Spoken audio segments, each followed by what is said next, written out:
All right. Party people in the place to be, vandals, and whoever else might be opening up their heart to let the sun shine in. This is a brand new episode of Pink Buzz. I'm Crispy the Cremator, with the normal gaggle of goose cocks, but also joining us this wonderful evening, we have the one and only Miss Horror Geek Mel.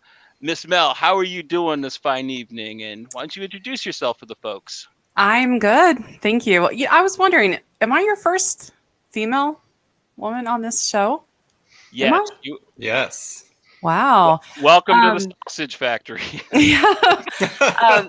No, I'm happy to be on. Y'all know I try to watch almost every week. Sometimes I can't get to it, but yeah. So uh, I guess to introduce myself, I run Horror Geek Life. I'm the owner and editor in chief, and we have a really awesome team across the country and then in Canada and the UK. So we kind of, represent a couple of different places. But yeah, we cover. Hi, Andy. We cover the horror genre and we also cover geek culture. So, gaming and retro cartoons and toys and just things that we like to geek out about. And then also gaming. So, yeah, so that's what we do. And you are, correct me if I'm wrong, but you're starting a podcast of your own in the near future, right? Or you're bringing one back? So, yeah, so I had a podcast for a while and then I just stopped because it was just hard, like just juggling everything. And so I'm going to try to bring that back here pretty soon, actually. So I'm pretty excited. It's a Horror Geek podcast, but that'll be at some point. But I'm always planning to revamp it. So I haven't yet. So we'll see. Right. Very nice. Joey, what are we talking about this wonderful evening with our buddy Mel?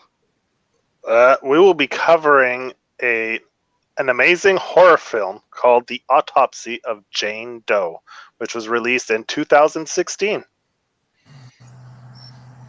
Right. You were reading all kinds of cool stuff about the writers and directors. You want to talk anything about any of that, or? Well, I'll let Fulci touch on the director because he seemed pretty well prepped for that. So Yeah, I'll hand the baton off to Fulci on that one.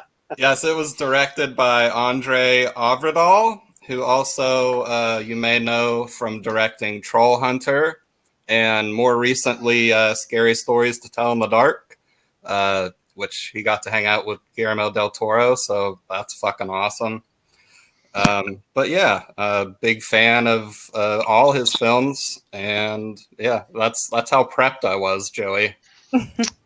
Hey, I just didn't want to mess up his name. That's why I didn't want to say the director. I mean, I could have very well said it wrong, but that was my best guess. I figured you'd have a better shot at it than I would. So. I appreciate that. Yeah, and the movie was written by Ian Goldberg and Richard Naines. And when I looked it up on IMDb, they seem to have done quite a few projects together. So I think they're like pretty much a writing team that worked together on multiple projects like Fear the Walking Dead, Dead Summer. They both wrote on those shows, probably together as a team. So that's a little tidbit there that you might find interesting. Nice. I didn't know that it was the same director of Troll Hunter, which is another one of my favorite films. Like, it's pretty cool that he has a really nice style of variety because they are very different types of horror films. One's kind of a found footage monster movie, and this one is a really slow burning single setting haunt fest. It's just unreally unnerving, and it's kind of cool to see that, like, man, that dude is really talented. But before I get too far into it, Mel, you kind of want to intro the movie and kind of break down like kind of what it's about? Sure. And, we interviewed Andre, and I should have read it before to refresh myself after this movie. I did. I guess I didn't. So I don't remember what all he said about it, but I'm sure this is my editor, Jeremy. Yay. God, hello, Jeremy. He's my right hand. I would just not be able to do anything without him. But yeah, so Autopsy of Jane Doe. It's a father-son morticians, and they get a strange body which has been buried but is impeccable. She has no, they don't know the cause of death, so they're working late at night, and everything kind of shits the bed a little bit, and things go awful, and and so they end up finding out that they're dealing with something that they didn't expect, and it is just creepy on like so many levels. I mean, it's just like layers of creepiness that they added, which I love. But that's the general premise. And it has Brian Cox, who I love, and Emil Hirsch, who I also love. So Yeah, Brian Cox is awesome. Yeah, steals the actually show love in that my guy. opinion. You actually interviewed Emil Hirsch, I believe you told me. Yeah. Did he say anything about this film when you talked to him? Yeah, all my writers are popping in. This is my Canada guy.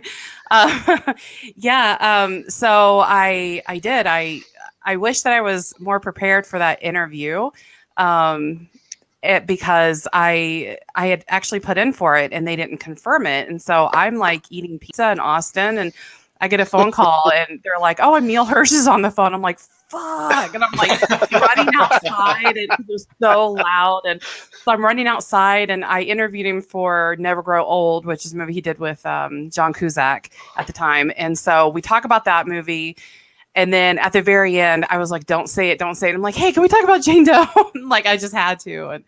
And but yeah, he said that it actually scared him. The script did. That he was all alone in his Hollywood Hills mansion when he read the script, and that it scared him so bad that he couldn't do it at night. He actually had to wait until the next day to read the script and go through it. And he was really happy that it's gotten more love now than when it first came out, because it's kind of gotten word of mouth of being scary and really good. So yeah. One of the best things about it is just how wonderful the him and Brian Cox worked off of each other. They Yeah. really did come off as family, and that they cared about each other, and they really seem to enjoy each other's company too. I mean, like, that is what makes the scares and like the drama so genuine in this, because they were just both so phenomenal in it. Yeah, their Mhm. chemistry was perfect with each other. Like, it definitely was the glue of the film. One of my favorite things is how procedural it is, because this does have some really supernatural things that happen in the latter half of the film, but the beginning, it is very, very much a procedural autopsy type thing, where they have the chalkboards and they're explaining, the lividity and all that stuff. And I love how there's just like this almost midpoint in the film, after the lights break and all the psychological stuff starts happening, that it becomes a completely different kind of film, and the procedural stuff goes out the window. But almost like From Dusk Till Dawn, it was a one type of film until something happens, and then it just gets so crazy. And that's what really, really makes this movie stand out for me, because it was expertly done, in my opinion. It was, and I think one thing they did really well is use, like, Brian Cox's character even says it at one point, but it feels, it's modern, but like it feels traditional in the same way, because of the setting, because, of the chalkboards, like they're not whiteboards, he's using, hey Bill, he's using chalkboards, and, and I keep wanting to say hi. I guess I'm trying to stay focused, but it's hard. So many awesome people in the chat.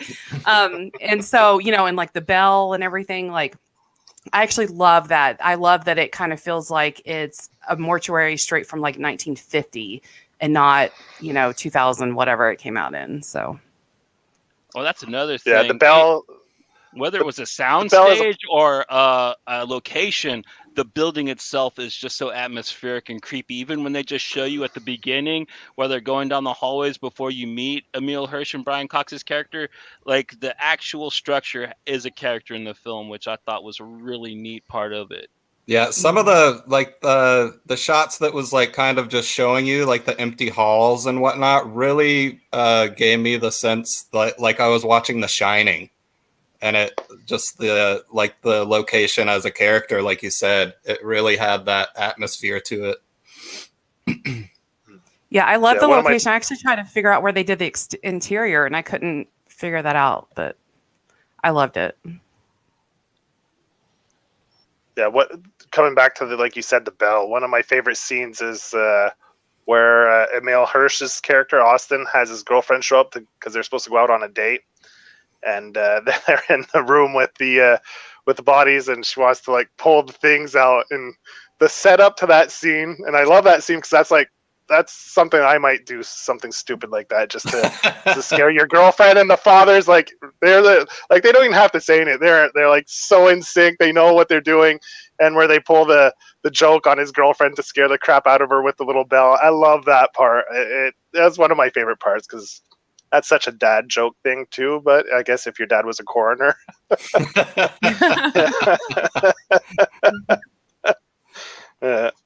And like you said, the scenes with the hallways, I love the way they use the round mirror, so you can see around the corners. Is such an effective way to, instead of turning a corner and getting that jump scare, he could see around, and then you get the double scare, right? Because you see it, then it disappears, then he has to walk around the corner to actually look.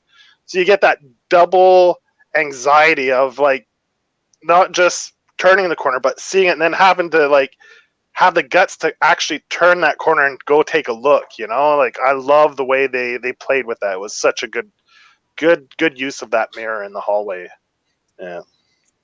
Yeah, and he was smart to kind of play with it beforehand because it sets it up that like this is something normal that we're just going to see throughout the movie. Just kind of using it in more casual shots before any of the horror starts. But the hallways are just, I mean, in that mirror, the radio. I mean, there's so many different little components that he uses just to bring it all home, but definitely the mirror. And the color palette for the hallway, like the reds and the greens. Oh, the two like the contrasting colors. It just gives you that kind of that tension. Just builds like not just in the scene, but the colors itself are like conflicting with each other, and it just adds so much tension just from just the scenes. Like nothing can happen. Just looking at it's unnerving, like the decor in the hallways and stuff. Just from the color palette they used for the hall. All new filmmakers and DPs who want to know how to build suspense, set a mood, and hang dread over a film, please go watch this flick. Wonderfully executed and thought out. Yes, indeed. I totally agree, Jeff. Even the big mystery to the film, it's laid out so great. And there is a good mystery to the body and what is going on in this mortuary at this night. I think that it plays out pretty well. I don't particularly usually like horror movies involving witchcraft, but the entire plot of the film and the way it's laid out, it's so ingenious. It's so different than any other witch film I've ever seen that like even it stands above on that front as well, in my opinion. Yeah, I'm the same way. And I think what I love about this too is that it is a witch film, but that's almost just like in the back of your head a little bit because there's so many other things going on. And I remember when it got to the reveal, I was like, oh, okay.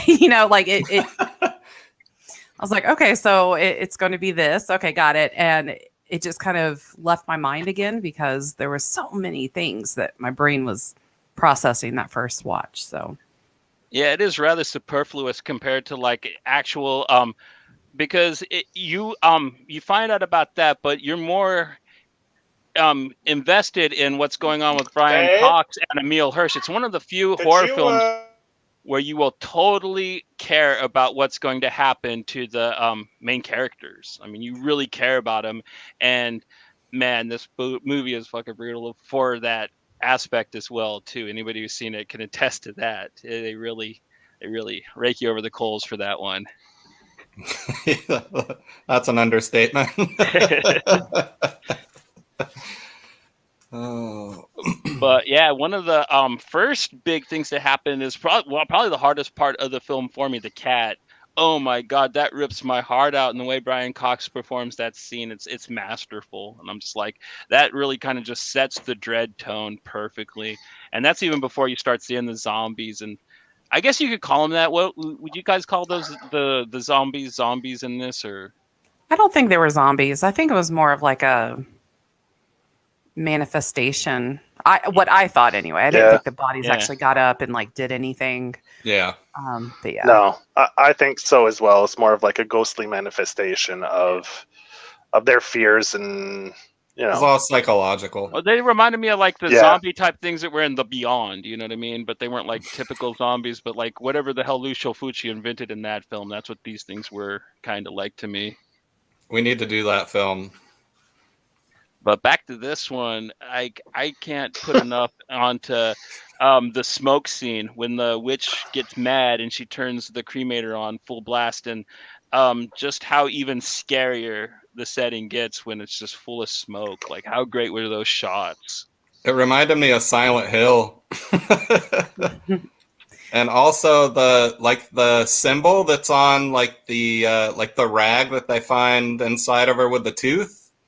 That symbol was like it was definitely had to have had like a nod to like the save points in the Silent Hill games. Like it's not completely identical, but they resemble each other very highly, which I thought was really cool because those are the best games ever.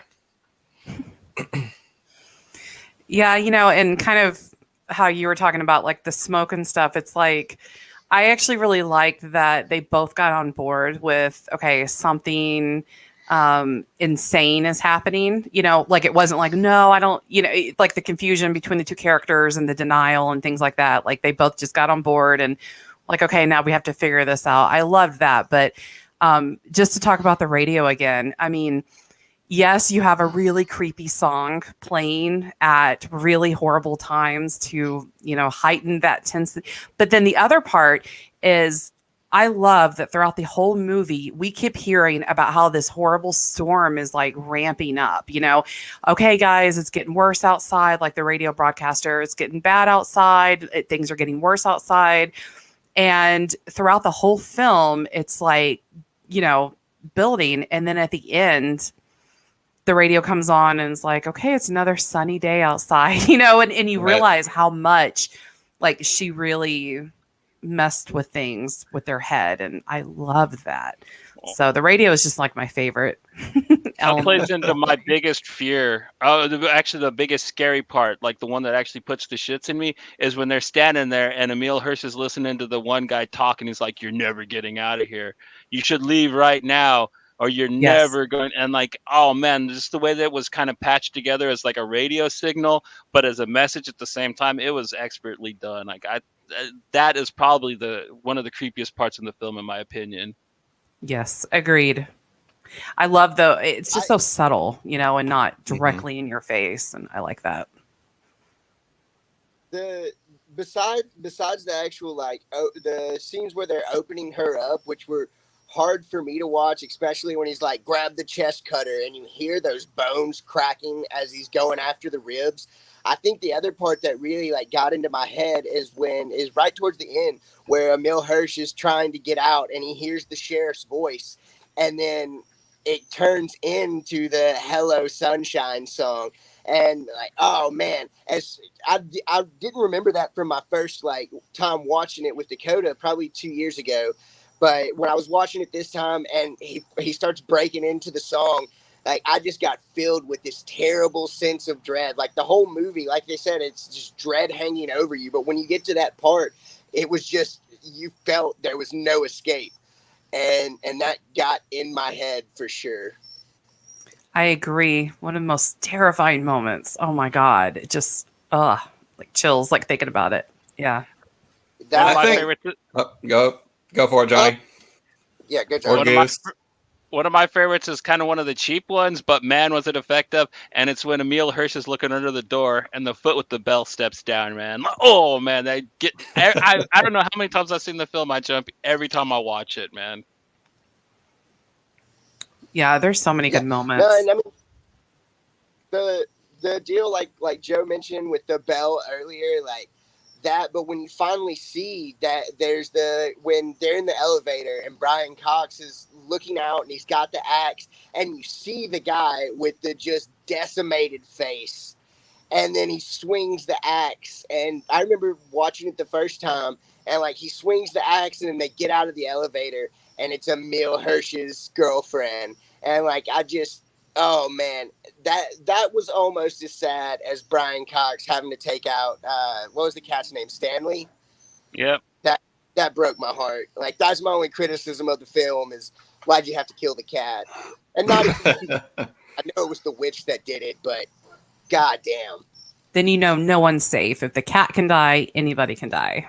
Yeah, It's true. yeah, no, it's the same way I felt in both versions of Funny Games when the kid fucking gets it, and so it just builds tension until it's so just tight it could just slice through you like oh man, I was on edge the entire time watching the movie, and I watched it in the daytime, like I said 3-4 hours ago I watched it, and the whole time I was sitting there and my hand was just like squeezing, it was white knuckled, just trying to stay calm.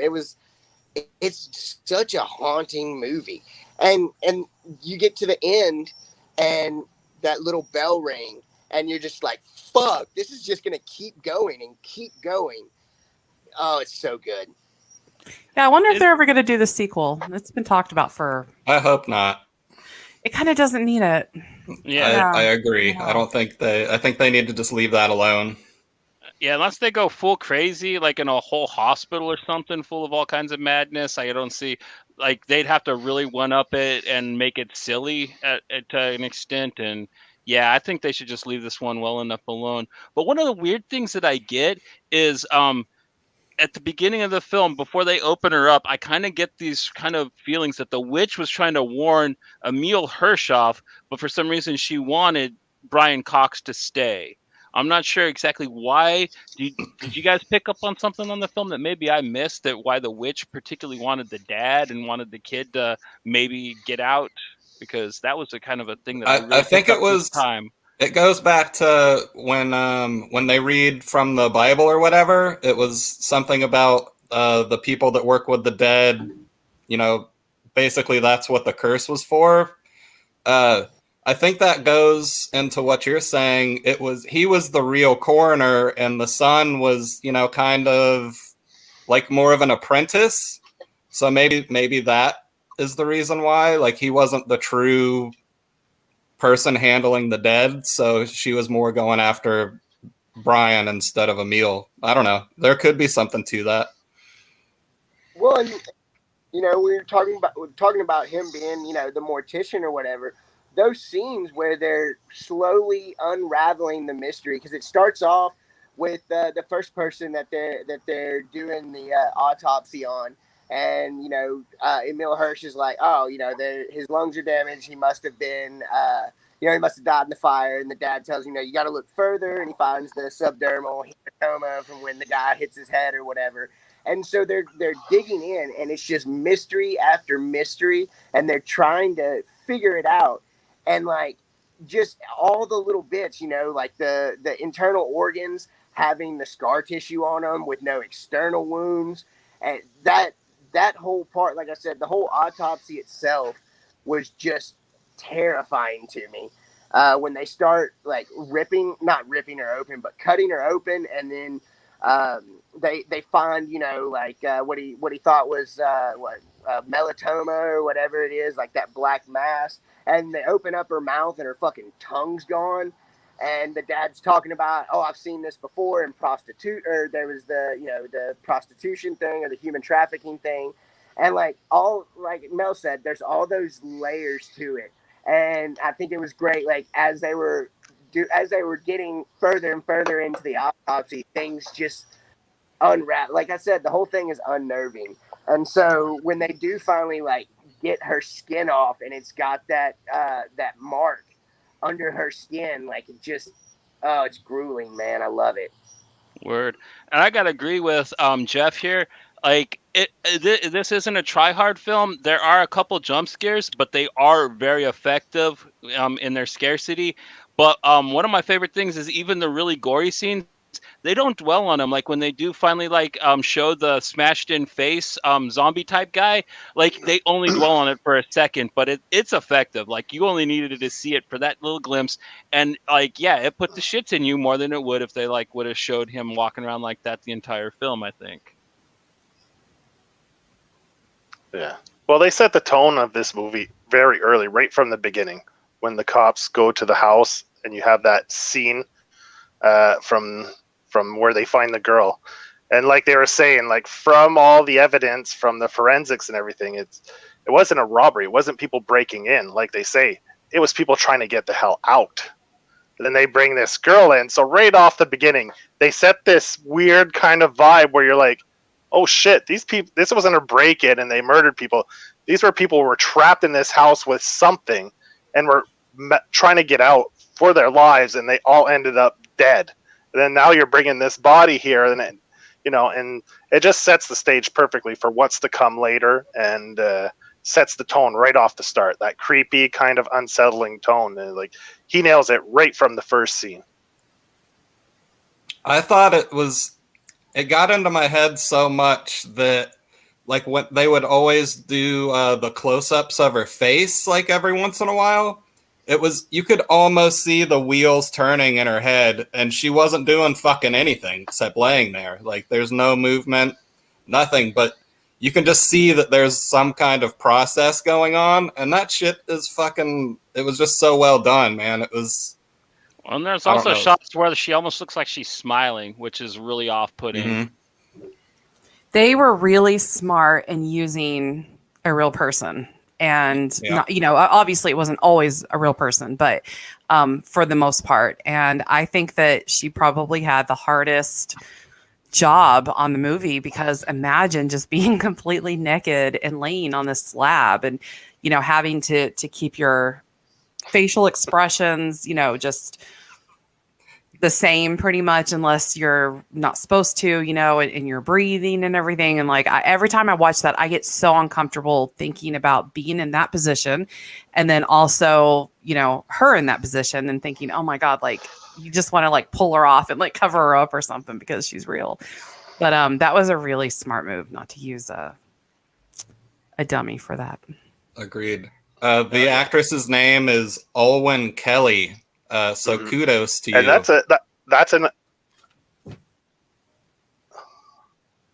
And that's a nice contrast too from like horror movies where they, the antagonist is like a creature. It's scary looking. It's like she's pristine, like not a flaw on her, almost like a porcelain doll, right? And and I love the contrast of that without giving you some horrific thing to scare you. It's just so well done, and it adds to the tone of it. And like the only creepy thing about her in the beginning is maybe her eyes, because they're always open and she's dead, so they're all murky and foggy. But I mean, aside from that, it's like a perfectly pristine body without a mark on it. And they even touch on that, like, okay, she has broken bones, but no bruises, no, like. It just adds to, like you guys said, like when they do the procedural stuff and trying to figure it out, and it adds to the mystery and the tension. It does. And then, somehow like how it was mentioned, like she looks like she's smiling sometimes, but during the course of the movie, even if her expression isn't really changing, like she looks pissed all of a sudden. Like she just looks, whenever, she starts to pretty much torture Brian Cox's character, she just looks angry, and it's terrifying. I mean, yeah. Agreed, Brandon. Agreed. Yep. One of the things that got me when she is torturing Brian is when he exhales that smoke, and like, oh man, that did it for me. You see his bones start to crack. And you start to see earlier on when he's starting to get like those markings on his skin, but that when he like his eyes go gray, breathes out that smoke. Oh, that was perfectly done. That's such a good shot. Yes, it was. And yeah, the father-son, man, without them being who they are and acting the way they did, the movie would have still been, scary, but it wouldn't have hit on like that emotional level as much. And it does it really well. So Agreed. yeah. Yeah. It's terrifying to think of the film with other actors because I can't think of anybody else that could have pulled it off. I wouldn't have picked these two actors either, but wow, like just the chemistry that they had. And there is like a weird resemblance between the two of them too, where they almost look related. So like it's really solid all the way around. It is, even in the beginning when Emil's character is nervous to go out on a date because they're getting this body in and he's worried that his dad needs help, like the concern that he has for his dad just in general about, working by himself or too long or whatever.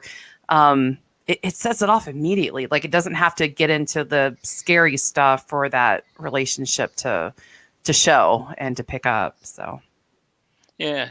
And like you mentioned earlier, I like that they never get off into the like, yeah, but Dad, you never like they stay tight the entire film. Even when stuff gets really haywire, the two of them just like really kind of sort it out and work together. And I don't know, it's a little more believable than your typical, where they melt down and scream at each other because like me and my dad are really close too. And I would think that if, an evil witch ever tried to kill the both of us together, we'd act the same way. I would hope.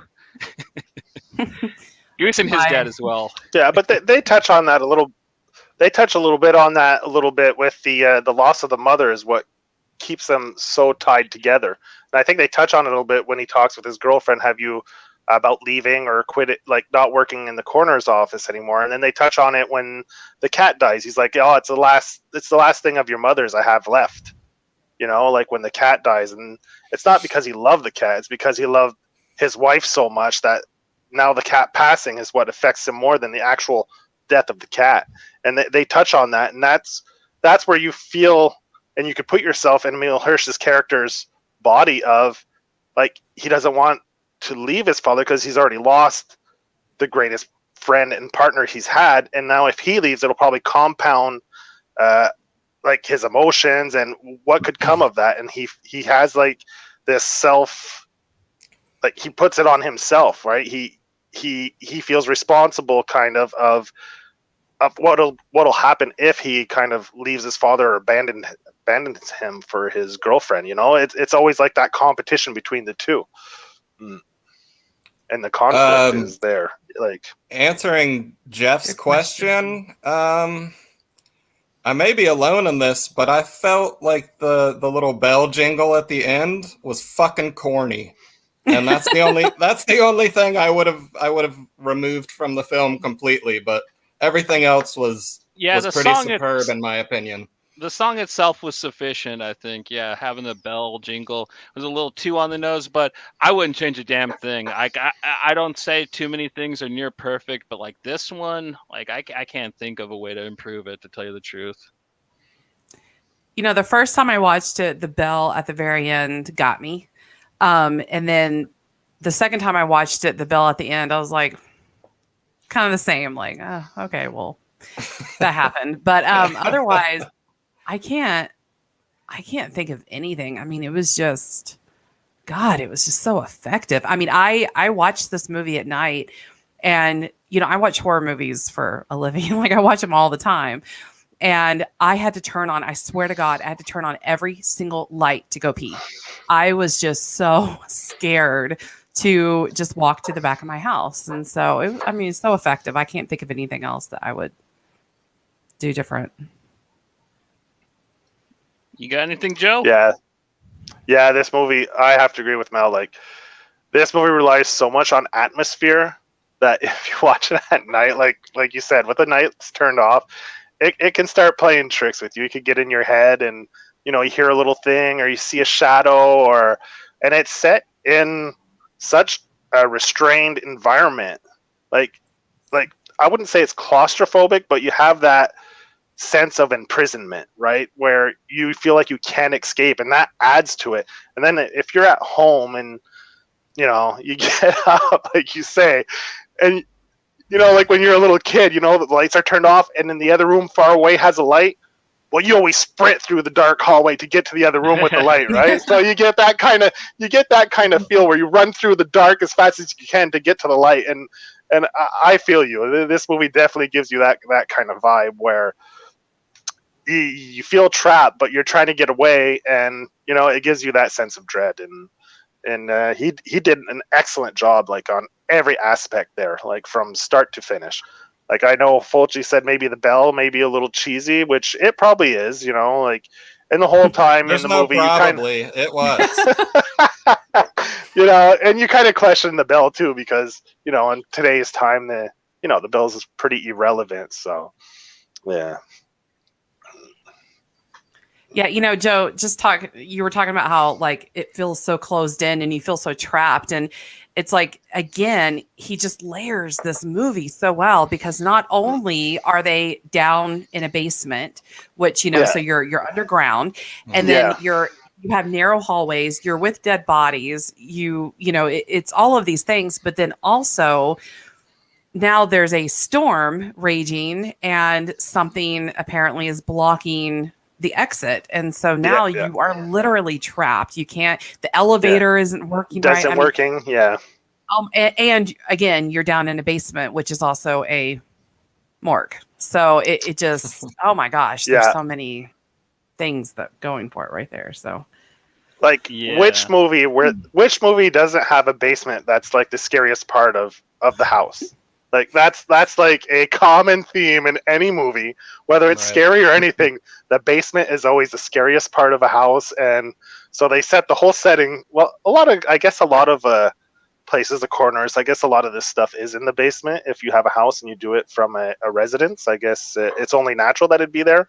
But like you said, like, how many people actually like going down in the basement, especially, let's say, at night, or there's always that creeping thought in the back of your head of I've never creepy had crawlers. One, so no, oh man, no, I've never had a basement. So yay for that. I haven't either. Texas, don't do that. Yeah, there's one house in my hometown that had a basement. It wasn't even really a basement. It was just like a lower level of the house. It wasn't underground or anything. But I think just like the water table here is so high, there's just no basements. It's what they call the kids' room. Well, I've always wanted a basement. Like, of course you did. Just because I've never had one. But I think one of the most effective things to me in this movie is the stuff that you don't see. Like Johnny was saying, in the scene where the furnace goes and you've got all the smoke around. I think, to me, the shots, how they did the shots, where it's, I don't know, where the things you're not seeing are the things that kind of terrified me the most. And I thought they did that super well. Word. Much like the Dark and the Wicked, killer sound design. Whoever worked on doing the sound for this film, really phenomenal, because like Mel was talking about, the stuff with the radio, the way that all blends in, it really helps like really get into your head, and it feels like things are weighing down on you when like those scenes happen, and you can't get that if like that sound mix isn't just done to perfection. And that's how this one was done, and a lot like that earlier in the film when like they were cutting her open, it was the thunder crackling, it was the scratching that you'd hear from the vent that they gave you the shits before like the actual scary stuff started happening. And yeah, that's all sound design, and like this movie had a brilliant one in my opinion. Yes, agreed. Goose, would you change anything about the film though? You didn't get to answer, so the only thing I would change is the cat dying. Like that just, I know it's effective. Oh. I don't know. I hate people that love animals, and so anytime like an animal dies in a movie, like it just breaks my fucking heart. And so, while it was effective towards the movie, I think everything in it was effective. The radio, like you said, when it scratches over, or when you're never getting out, like all those things were so well done. I actually wouldn't change anything about the movie at all. I just hate that the cat died.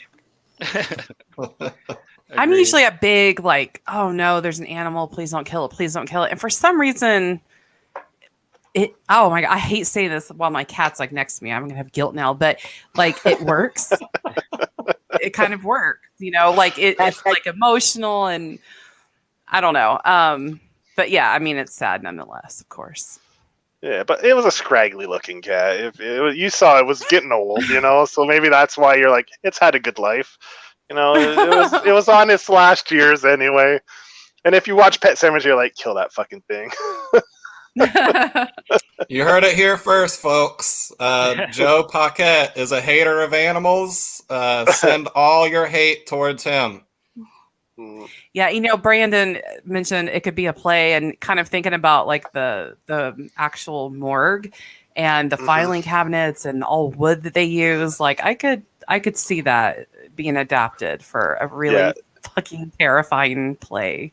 Yeah, it would be awesome. I would go see that, and with all the practical effects too. Yes. It's all things you could probably easily do with a play too. They rely so heavily on practical effects throughout. Like there are some special effects, but there's a lot of practical effects that they just simple things that are just so well executed that why use FX if you can do it perfectly with practical effects, because it's so much more effective in my opinion when you do.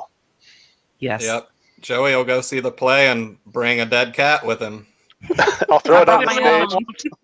Am I the only one who wants to see it as a musical? Like, I don't know. Like, put some you're the only one. To it. I don't know. I'd go see Autopsy of Jane Doe by Andrew Lloyd Webber. Man, that could be pretty awesome. No, there's nothing awesome about that whatsoever.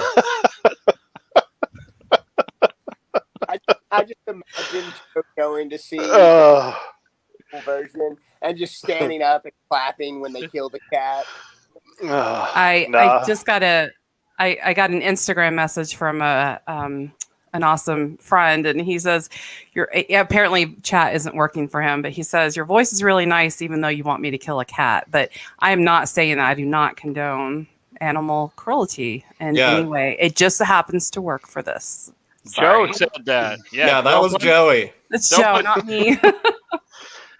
Just blame it on Joe, man. Anything that goes wrong or it's like Goose and beating up 7-year-olds, man. Like we all have our weaknesses on this show. Like Matt's punch a child too, so I'm not the only one. Matt's punch Baby Yoda. That's not a real child, all right? Like I'd do more than fucking punch it.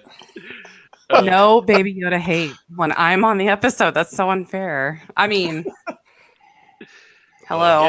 Yeah, there's Grogu right there. Come on, Matt. You can't hate on him. He's so cute. He's cover his ears. Don't let him hear it. Yeah, I'll cover his whole face. I'd pull out my Grogu too, but then Matt would probably leave the show.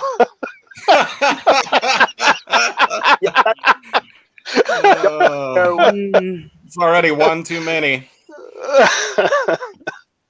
The Page Master, is that the one that like had Macaulay Culkin and the genie? Okay, I don't remember the storm in that one. I don't know about a genie. That's been a long time. I remember, for some reason, this is so random. I'm sorry. I remember with that movie, he would always quote statistics, right? Like in the beginning, that's all I remember of that whole movie of Page Master is that he would quote statistics about where you're most likely to die and accidents happen. And since that movie, I grew up always looking at statistics because of that one scene in that one movie. And so that's weird. I know. It's random. So now I know a lot of random statistics because of Page Master. TV raised us. Macaulay Culkin. So, chat, do any of you guys think that a sequel for Autopsy of Jane Doe might work? Maybe you guys see some merit in it that we on the panel don't. Do any of you guys have any feelings about that? The Autopsy of Jane Doe 2, Electric Boogaloo. No. But I just got to say, like, with this movie, Troll Hunter, and Scary Stories to Tell in the Dark, like, I'm a pretty big fan of this director. Like, I don't think he's made a movie I haven't enjoyed. Now that I think of it, and Troll Hunter is probably my favorite, like, found footage style movie that I've ever watched. Like, I can't think of another one I enjoy more than that one. I loved it. Like, I went in. I love it too.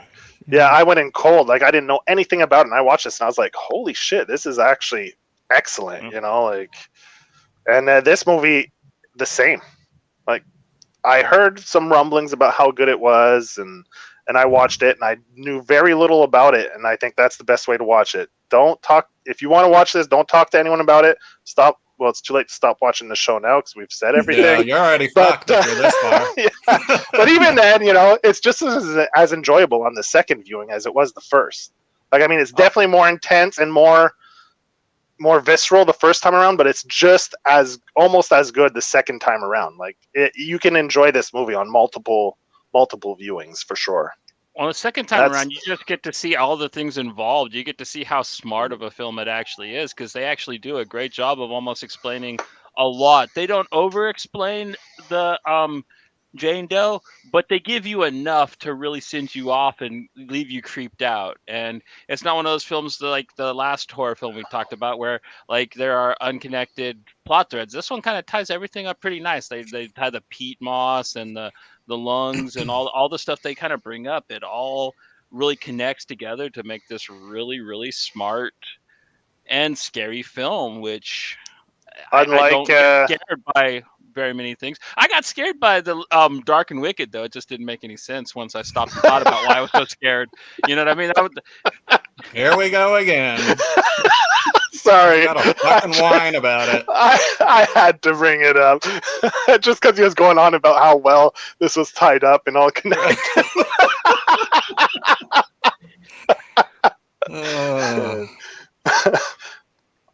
So was it the devil's fault in this one? It was the devil. It was the devil. I don't know. It was a mad little girl that didn't like what happened to her, and I like that whole thing about it. Like, she wasn't even bad to begin with. It's what happened to her that what caused all of it. And like, I thought that's a pretty powerful statement to make a monster out of. And that's another thing that makes the film really, really hardcore is that even after the cat, even after the end of the film, all the shit that you'll go through with it, you actually kind of feel bad for the antagonist of the movie. And that's one of the great things about the Jane Doe, in my opinion. When Brian Cox's character all of a sudden makes the connection that, because they do the brain sample and they see that it's alive and he goes, she can feel everything that we're doing to her and she can feel everything that has been done to her. And whenever you look at, even though her body was so pristine, when they open it up, I mean, she has no tongue. She has, a scroll inside of her with a tooth in it. Her whole inside of her body is tattooed. I mean, there's all of these things and then of course they did this brutal autopsy where they've taken out her heart. And to think that she's this dainty little naked, vulnerable thing, and she can feel everything these people are doing to her. It just kind of gives you chills. And it hits you. It really does. Yeah. You feel for her. That line that Brian Cox has when he's putting together all the pieces, and he said he's talking about how the Salem witch trials were just one little girl being hysterical and pointing out the next one and pointing out the next one, and then he has that line where, what if in killing her they made her the thing they were trying to get rid of? I just thought that was such a good fucking little part where they, like I said, when they piece together the guy at the beginning, and then Emil Hirsch is telling him like it all fits, the peat moss. When they get that cloth, then they fold it over and they find Leviticus, and then he finally reads out, what was it, like 1693 or 97 or whatever, and he's, it all makes sense now. I thought, oh man, it's so good. Yeah, but getting back to this sequel question, I think the only way another movie would work is if it was actually a prequel and not a sequel. I can't see a sequel, but I could see them kind of going into more explanation on her and what happened as a prequel, maybe. But like I don't know. I don't think Salem. No, I'd do one that took place like in the 60s or the 70s with like an old ass mortuary where like the body first kind of got uncovered, and like I don't know, I'd have it like as a grindhouse throwback type thing maybe, but I don't know about going all the way back and showing her origin story. They just did that on Fear Street, and that was a little hokey. Yeah, in parts, yeah, but or just because Fear Street ripped a lot of this story off, to tell you the truth. Because if you watch that, because there's so many unanswered questions, right? Because how old is she, right? And all these years, and they find that body in the basement, kind of half dug up. Like, how did she get from Salem Times to in that basement when they found it? You know, there's so much story there that you could find probably an interesting story to make a movie of in there somewhere. But I like continuing the story from after this one, I think would probably just be escalation. It would probably be a little redundant. Yeah, probably. Like, unless I would like they, to see what happened in the house, maybe. yeah, that would be Yeah. interesting. Yeah, because that was a Yeah. pretty gruesome scene, right? It was. You kind of have to put it together in your head, but I would like to see what happened in that house and how she ended Yeah. up where she was. So Because Yeah, it's such an pretty interesting because they set Yeah. it up. There was a home intruder that broke in and was trying to bury her in the basement, right? And the family came home and they all ended up cursed and having to play out whatever the hallucinations made them see, is how I took it, because they were Yeah. all found in such different rooms and such different types of disarray. And yeah, it just starts off really gory with all those dead bodies. Yeah. And the cops It's is such like, an what intriguing- the hell? such an intriguing beginning to a movie. You're like, what the fuck?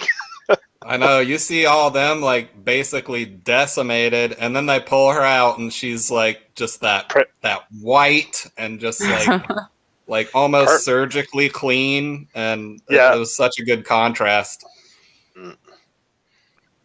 So yeah, Jeff says no sequel, so he's on board with us. Yeah, I Yeah. think that would be best. I think just go ahead and leave this a one and done, because yeah. there's no upping it, in my opinion. Like, it was just too good. No. And when you try to make sequels of the best horror films, those are always the worst sequels, in my opinion.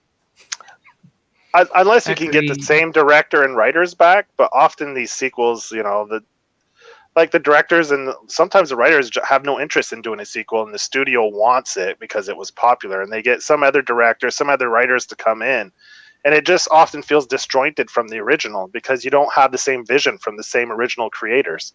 So unless you get the original team back, the writer directors, to work together on a sequel or a prequel, I'd say no. Like, leave it as is. Don't even think about it, because it just won't work. Yeah, I otherwise don't know how you would one up it. Sorry. you'll find a dead cat in your mailbox that Joe put there. Damn straight. What are the shipping charges on a dead cat from Canada? I imagine it's expensive. It's about what? A cat's 10 pounds, so that'd probably be about $30-$40. Well, I mean, it'll be about 6 pounds once you pull the bones out of it, you ruthless bastard. How do we get here? That should be what we call our podcast right there. Yeah, how did we get here? That is a good Yeah. title. That is a pretty good one, actually. Yeah. And very accurate. I vote. But- That's the new name of the show. How do we get here?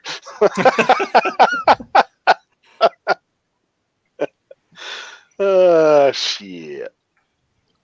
but Well, I'm very anybody- glad that in the Dark and the Wicked show that I mentioned doing a double feature with that and this, because it allowed me to like butt my way in to the show. Oh, you've always been Which we- welcome. Yeah. You've always been welcome to. All you ever had to say is like, I want to talk about this movie. And we've been like, yes, hell yeah, come on. It's like, we need Yep. people to come and hang out with us. And like, look at this engagement you brought with you too. It's been a beautiful show. Like, I kind of told you it would be when you were being all nervous earlier. Yeah, I was hoping that some of my favorite horror fans would, come in and listen and geek out a little bit. So I'm glad that they did. Hell It's yeah. the good ones, not the creepy ones. So, I guess someone could be watching. I don't know. Usually the creepy ones don't let you know.